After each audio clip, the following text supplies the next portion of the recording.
Verse number 20, sabi po ng Bible dyan, Then came to him the mother of Zebedee's children with her sons, worshiping him in desiring a certain thing of him. And he said unto her, What wilt thou? She saith unto him, Grant that these my two sons may sit, the one on the right hand, and the other on the left, in thy kingdom. So ito po yung hinihingi niya na ang kanyang dalawang anak ay uupo sa kaliwat kanan, luklukan. So, paano nagsimula yung bagay na yon na kanila pong minasa na umupo sa kaliwat kanan ng ating pong Panginoong Kristo pagdating po sa kanya pong kaharian? So, nag-start po yan doon po sa chapter number 19, nung sinabi po ni Pedro, meron pong isang mayaman na young ruler na sinasabi, What shall I do to inherit the kingdom of God? So, nalungkot itong mayaman ito sapagkat ang sabi ng Panginoon para mapaiksi yung story, ang sabi po ng Panginoon, ibenta mo lahat na yan, tapos sumunod ka sa akin. Nalungkot yung mayaman na yon dahil mayaman, yung ruler na yun, dahil mayaman po siya, umalis. Sabi, Panginoon, kung yung mayaman ay mahirap makapasok sa karyan ng Diyos, so sino yung papasok? Sabi ng Panginoon, for with God, nothing shall be impossible. Kaya, ang sabi ni Pedro sa verse number 27, Then answered Peter and said unto him, Behold, we have forsaken all, and followed thee. What shall we have therefore? So sinagot siya ng Panginoon, sabi niya, verse 28, And Jesus said unto them, Verily I say unto you, that ye which have followed me in the generation, when the Son of Man shall sit in the throne of his glory, ye also shall sit upon 12 thrones, judging the 12 tribes of Israel. So nagkaroon sila ng idea na sila palang 12 ay meron ng trono. At iniisip nila na sino yung susunod sa Panginoon? Sino yung katabi ng Panginoon? Kasi ang iniisip nila na kung yun ang katabi ng Panginoon, yun ang susunod na magiging dakila. Kasi prior that, noong ang Panginoon Kristo ay palagpas na sa Galilee, na sinabi ng Panginoon sa kanila na ang anak ng tao ay mamamatay, nagkaroon sila ng idea na sabi, sinong papalit? Nagkaroon sila ng pagtatalo-talo sa Mark chapter number 9. Kung atin pong titingnan. Mark chapter number 9, tingnan po natin. Mark chapter number 9, and verse number 31, sabi diyan, For taught his disciples and said unto them, The Son of Man is delivered into the hands of men, and they shall kill him. And after that he is killed, he shall rise the third day. But they understood not that saying, and were afraid to ask him. Verse 30, And he came to Capernaum, and being in the house, he asked them, What was it that ye disputed among yourselves by the way? Verse 34, But they held their peace, for by the way they had disputed among themselves who should be the greatest. So, una pa lang nagtatalo-talo na sila kung sino yung susunod. Pagka mamatay ang Panginoon, sino yung magiging dakila? Kaya nagkaroon sila ng idea na pagdating pala sa kaharian ng Panginoon, may establish ang kanyang kaharian, meron 12 trono na naka-ano sa kanila upang uupo doon. So, nag-isip yung dalawa na kailangan na kapag uupo, sila yung susunod sa Panginoon. Kailangan sila yung umupo sa kaliwat kanan. Kaya ginawa nila, dinala nila yung kanilang nanay.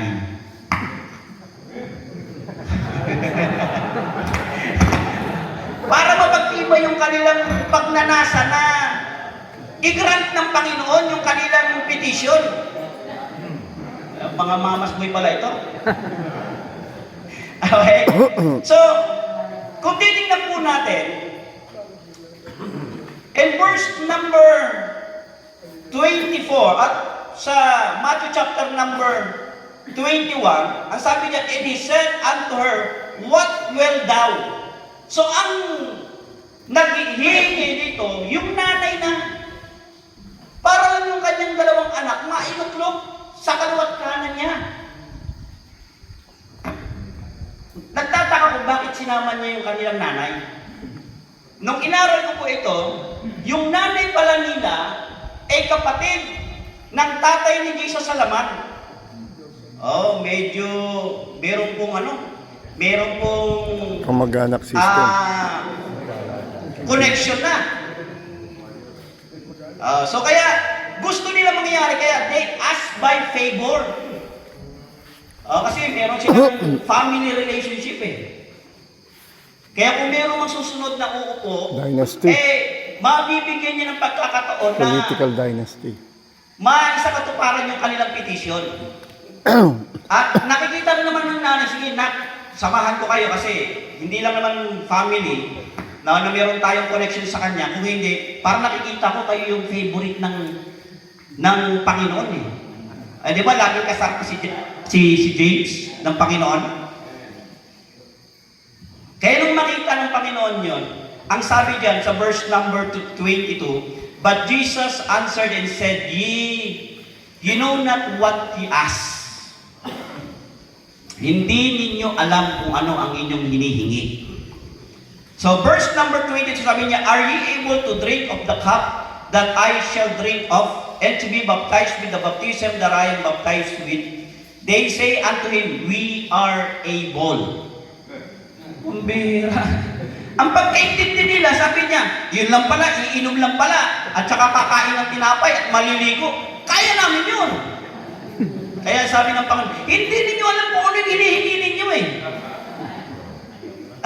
Ang sabi niya, verse number 23, and he saith unto them, ye shall indeed, sabi niya, ye shall drink indeed of my cup, and be baptized with the baptism that I am baptized with, but to sit on my right hand and on my left is not mine to give, but it shall be given to them for whom it is prepared for my Father.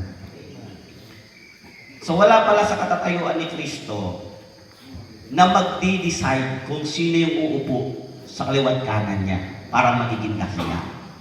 So ang ating nung makikita rito, hindi ang tao ang siyang magdi-decide na para ikaw ay magiging dakila. Amen? Opo. Sapagkat pinapakita ng Panginoon bilang tao na kasama nila, hindi ang tao magpapasya. Sometimes kasi, paano ba sinusukat ng tao yung kadakilaan? Tayo bilang mga pastor, nakikita natin kung sino yung may building, parang tingin natin sila yung dakila. Diba? Kung sino yung maraming membro, parang tingin natin siya yung dakila ng daming membro, yung pala puro transferee. Diba? Kung sino yung maganda yung sasakyan, yun ang tingin natin parang dakila, yung pala hulugan.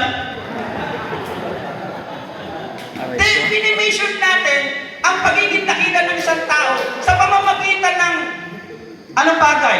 Number 1, yung accomplishment.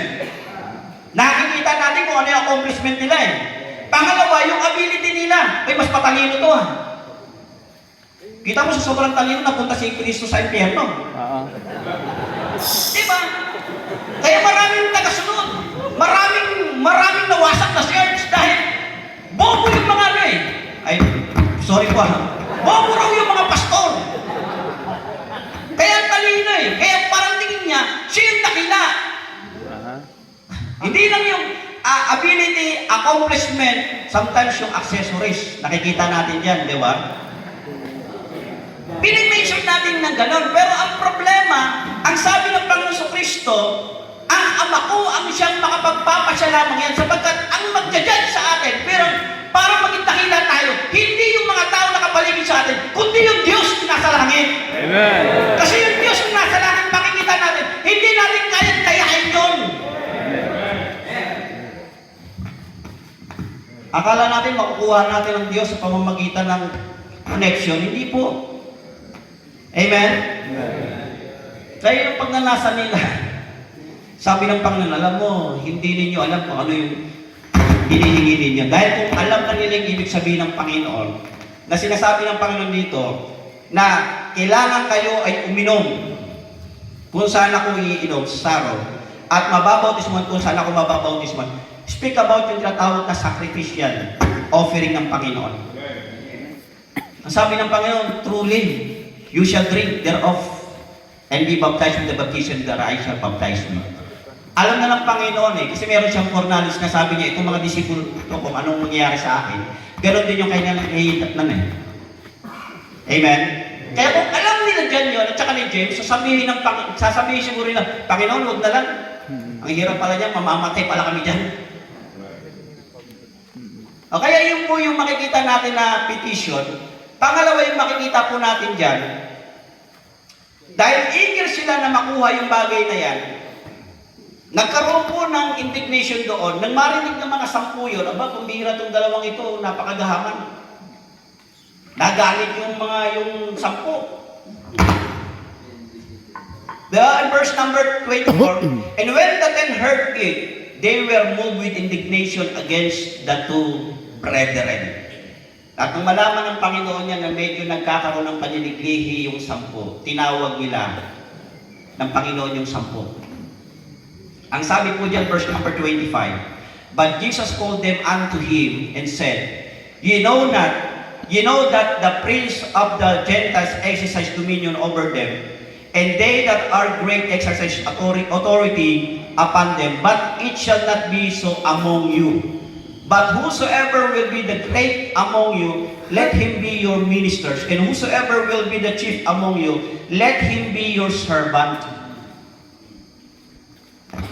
Sabi ng Panginoon, hindi na kukuha yung sa pamamagitan ng connection o kahit na favorite ka ng Panginoon. Hindi na kukuha dyan. May prinsipyo kung paano natin makukuha yung pagiging dakila. Okay? So, the Lord teaches the disciples that the styles of greatness and leadership before for the believers is different. Is different.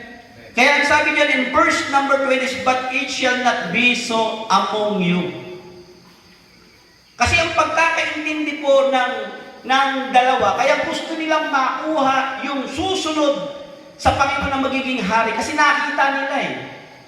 Practice po yan. Doon sa Egypt, nung si Joseph po ay nagiging next sa hari, nagiging makapangyarihan siya eh.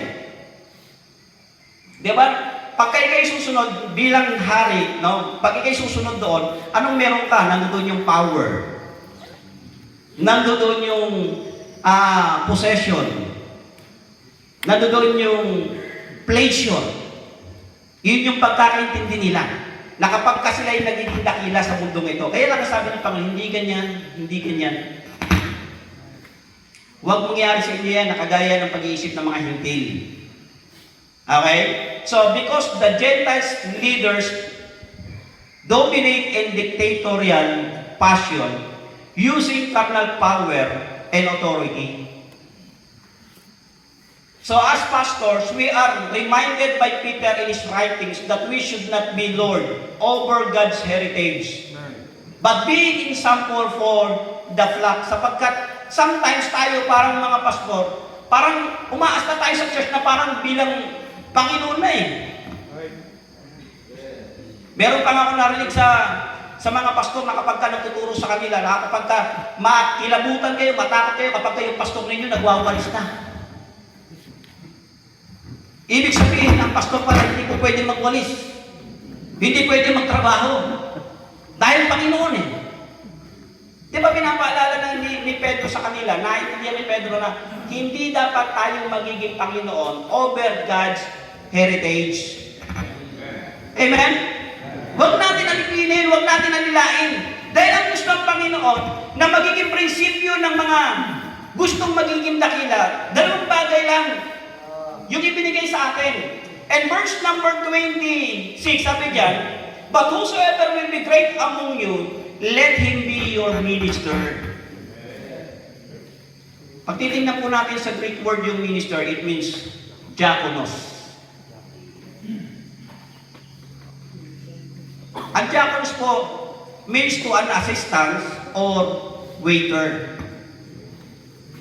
At ang diakonos, first mention po niyan, doon sa Acts chapter number 6, nung nagkaroon po ng problema, na napabayaan yung ministeryo para sa mga balo. Nag-promote po sila, nag-assign po sila ng 7 na para itatalaga nila doon. Kaya ang sabi ni Peter, hindi namin pwedeng babayaan yung word of God para mag-serve sa tables. Ang ibig sabihin pa ng diakono, it means to serve. Nakalimutan ng maraming pastor, ang ating pong number 1 na trabaho ay maglingkod. Hindi paglingkuran. Amen? Another thing, hindi lang diakonos. Alliterated dito, pastor. Sa Greek word, nakita ko, hindi lang diakonos. Ang sabi po dyan, servant. And verse number 27, and whosoever will be the chief among you, let him be your servant. Ang ibig sabihin po sa Greek word ng servant, it means doulos. Means slave or bound. Bond. Eh, dalawa lang naman ang pagiging slave eh. Sa Old Testament, uso yung gera doon, kapag natalo kayo, gagawin kayong slave. Pangalawa, yung magiging slave doon, na kapag ka ikaw ay sinilang, na yung mga magulang mo slave. Diba? At ang totoo, dati tayo po yung mga slave po ni Satan. Na po? Lingkod po tayo sa Satanas. Servant po tayo sa Satanas. Nakakapos po tayo kay Satanas. But purihin ng Panginoon, ang sabi po ng Bible dyan, verse number 28, and to give His life a ransom for many. Therefore, tayo po ay binili na sa pamamagitan po ng dugo ni Kristo, kaya tayo po ay inalis na po roon sa pagiging slave kay Satanas. At tayo po ngayon ay nagiging slave na po ng Panginoon. Niyabang natin umasta, no? Yung pala, slave pala tayo ng Panginoon. Yan po yung prinsipyo para magiging great po tayo sa harapan ng Diyos. Hindi po dakila ang tingin ng Panginoon atin ay nagiging mga bossing na. Kaya di ba minsan nagkakaroon ng problema po. Dahil po ang tingin natin sa mga tupa, yan. Sorry po. Tapusin ko na. And last yung tinatawag na pattern. So, wala pong iba ang pattern natin dyan kung hindi ang ating pong Panginoong Kristo. Even as the Son of Man came not to be ministered unto, but to be ministered. So, tandaan po natin ang ating pong Panginoong Kristo ang siyang nagiging pattern natin, o example natin na siya po'y naparito upang magministeryo, hindi para paglingkuran. Maraming salamat po.